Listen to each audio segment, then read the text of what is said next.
cito no livro um exemplo positivo e um exemplo negativo. O exemplo positivo é Jesus. Quais são essas ações preventivas? Primeiro, é a gente se ocupar com aquilo que é útil. Dizem, há um jargão popular, que mente vazia é oficina do diabo. Uma pessoa ocupada e se ocupando com o que é útil, o que é necessário, ela vai ter menos tempo para deixar ser disseminado em sua mente ações ou pensamentos inadequados. Jesus disse assim, o meu pai trabalha até agora e eu trabalho também. Jesus era um homem ocupado. Jesus não era uma pessoa desocupada. Jesus era uma pessoa que gastava o seu tempo de forma adequada. Meu pai trabalha até agora e eu trabalho também. O exemplo negativo, já fazendo a comparação com Davi, o texto fala, é interessante, lá em 2 Samuel, capítulo 11, que o soldado Davi estava na guerra.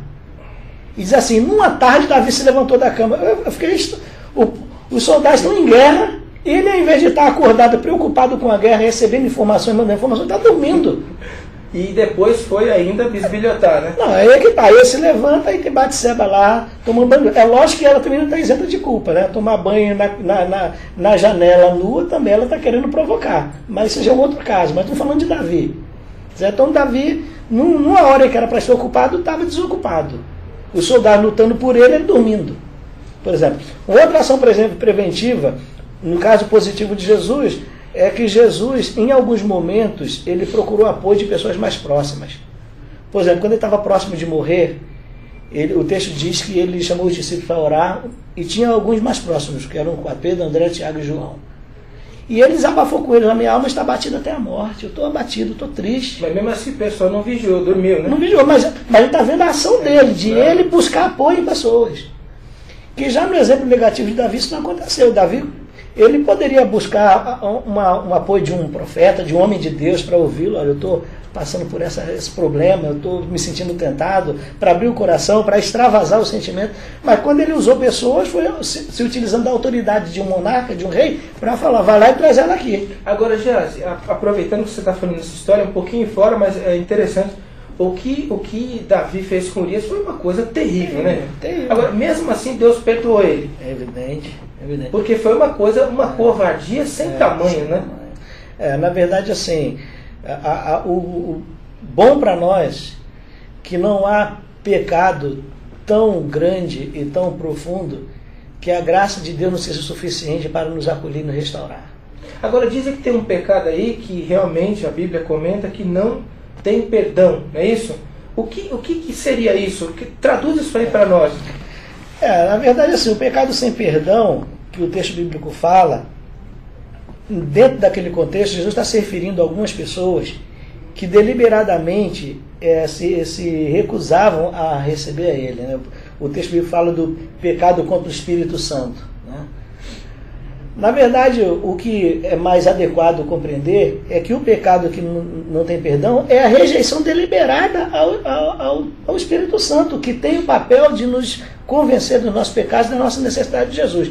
Eu acredito que há pessoas tão frias em relação tão cauterizadas, a mente já tão cauterizada em relação a Cristo, que o rejeitam de forma tão deliberada, que a menos que haja um toque sobrenatural, porque a gente não vai entrar no mérito do poder de Deus, mas do ponto de vista humano, não há o que se possa fazer. Eu conheci de um homem no Nordeste, que ele disse o seguinte: olha, eu sei que Jesus é verdadeiro, sei que se eu entregar o meu coração para Jesus eu vou ser perdoado e vou ser salvo, mas eu não quero Jesus, não quero ser salvo, eu quero ir para o inferno mesmo. Ele disse isso. Ele mesmo falou: o que se pode fazer? Então, o que pode fazer? Então, ele deliberadamente já condicionou o coração dele a rejeitar o Evangelho, a rejeitar Jesus. É esse o pecado contra o Espírito Santo. Esse, então, seria sem perdão. Se a pessoa não recebe Jesus, não, o que se possa fazer. Agora, só para eu concluir a ideia das ações preventivas em relação a nós mesmos, primeiro é estar ocupado. Segundo é buscar apoio de pessoas confiáveis. É um problema que às vezes é difícil a gente achar pessoas confiáveis, né? Mas é necessário, nós precisamos dos outros. Mas há um outro aspecto que foi o que Jesus fez. Jesus também chamou os discípulos, como você falou agora há pouco, mesmo assim os discípulos não acompanharam, dormiram, mas Jesus tem hora falou assim para os discípulos: eu chamo vocês até aqui, me desabafo com vocês, meu coração está batido, mas agora eu vou ali falar com o Pai. E eu queria que você comentasse um pouquinho aquela história de cortar a mão, lançar de ti, cortar o pé, lançar de ti, arrancar o olho e lançar de ti. Então aí já são as ações preventivas em relação ao pecado em si. Em relação a nós mesmos, trabalho, amigos e Deus. A devoção, vida de oração. Eu trabalhei num centro de recuperação de dependentes químicos, que lá os dependentes que estavam em tratamento precisavam sempre estar fazendo alguma coisa, lavando a louça, cortando capim, cortando madeira. Tinha que ter alguém com quem eles pudessem confessar, falar, eu estou com vontade de usar droga, tinha que falar. E também eles tinham que ter um momento da devoção, um momento da espiritualidade. Então essas são as ações preventivas. Os dois são importantes. Os três, assim, daqui eu estou falando primeiro das ações preventivas em relação ao pecado, a nós mesmos. Trabalho, ficar com a mente ocupada, amigos, alguém que possa confiar em Deus, a devoção. Agora, tem as ações preventivas em relação ao pecado, que tem a ver com o que você disse agora, que é no texto lá de Mateus capítulo 18, se eu não me engano. Jesus diz isso. Jesus diz isso. Se tua mão te faz pecar, corta fora, lança de ti. Porque é melhor você entrar no céu mutilado do que com o corpo todo se perder. Se teu pé te faz pecar, corta fora e lança de ti, o mesmo argumento. É melhor chegar no céu mutilado a que você pereça com o corpo inteiro. E se teu olho te faz pecar, mesma coisa, mesmo argumento. Em tempos antigos, havia orientações monásticas, alguns monges, que levavam esse texto ao pé da letra. Então, havia alguns monges que se mutilavam mesmo. Amputavam o pé, amputavam a mão, furavam os olhos. Aquele livro O Nome da Rosa, de Humberto Eco, também fala disso. Quem já assistiu ao filme, alguns monges se autoflagelando, né? Autoflagelando. Bem pesado esse filme, né? Pois é. Só que não é isso que Jesus está querendo dizer. As mãos representam o que a gente faz.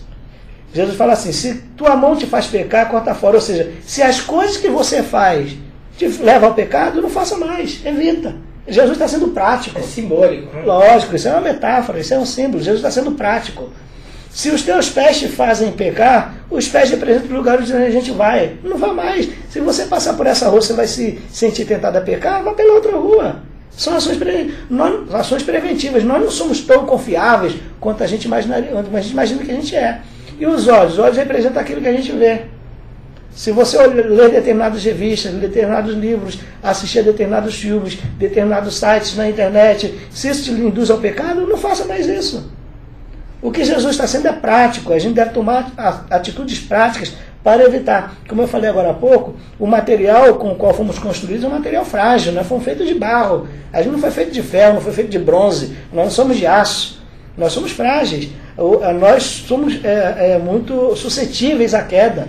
Então, as ações preventivas são fundamentais, tanto em relação a nós mesmos, tendo a vida ocupada, tendo apoio de amigos maduros, leais, com quem a gente possa conversar e buscar a Deus como Jesus fez, coisa que Davi não fez, não foi orar, ele foi dar vazão aos seus desejos, e as ações preventivas em relação ao pecado. Eu conheço um rapaz, só para ilustrar para você, quando eu pastoreava na cidade de Registro, no interior de São Paulo, no querido Vale do Ribeira, eu fui procurado por um rapaz que era alcoólatra, não sei se é ainda.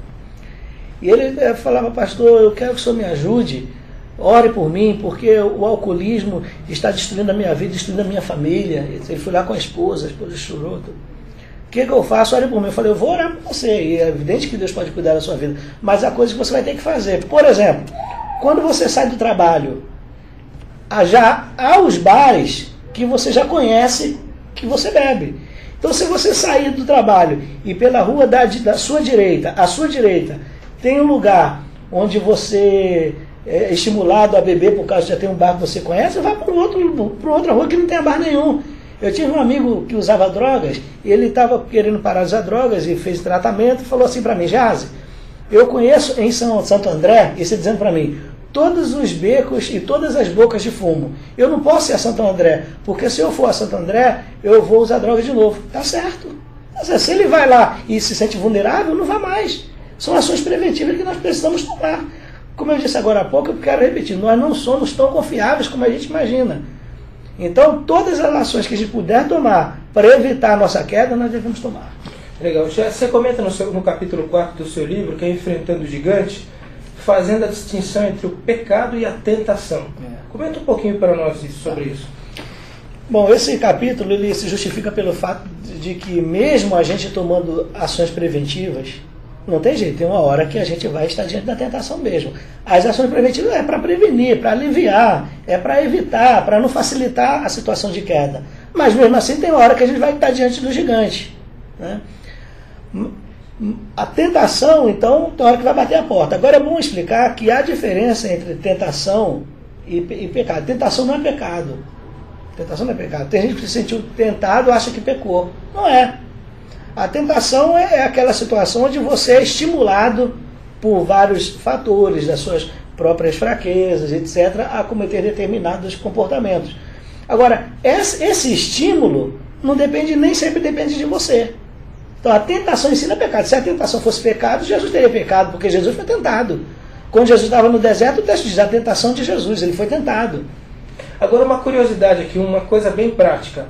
O homem está andando na rua, a mulher, e vê uma pessoa do sexo oposto passar, né? Casada, por exemplo, a pessoa. E aí admira a beleza da pessoa, coisa assim.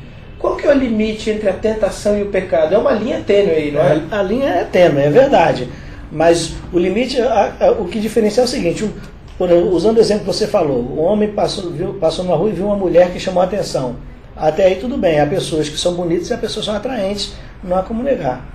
Agora, daí a você construir na mente uma situação que possa estimular a dar vazão, a ponto de que se você tivesse oportunidade, você de fato cederia, então aí já começa o pecado. É a escolha, né? É justamente, a questão do pecado é escolha, é sempre escolha, você falou bem, pecado é escolha. Então, você tem uma situação que você está sendo tentado, está sendo estimulado.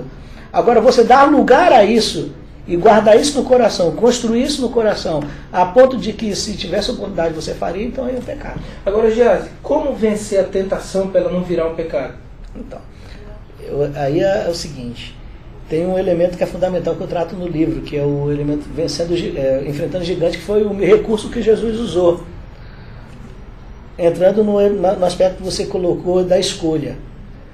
Tem um momento que você vai ter que tomar uma decisão. A decisão de um cristão que quer ter um comportamento adequado ao padrão divino tem que ser com base na palavra. Foi assim que Jesus venceu a tentação.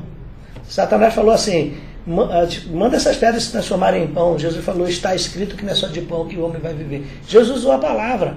E ele conhecia a palavra para vencer a tentação. É isso aí. Qual o problema de uma boa parte dos cristãos hoje? Que não conhecem a palavra.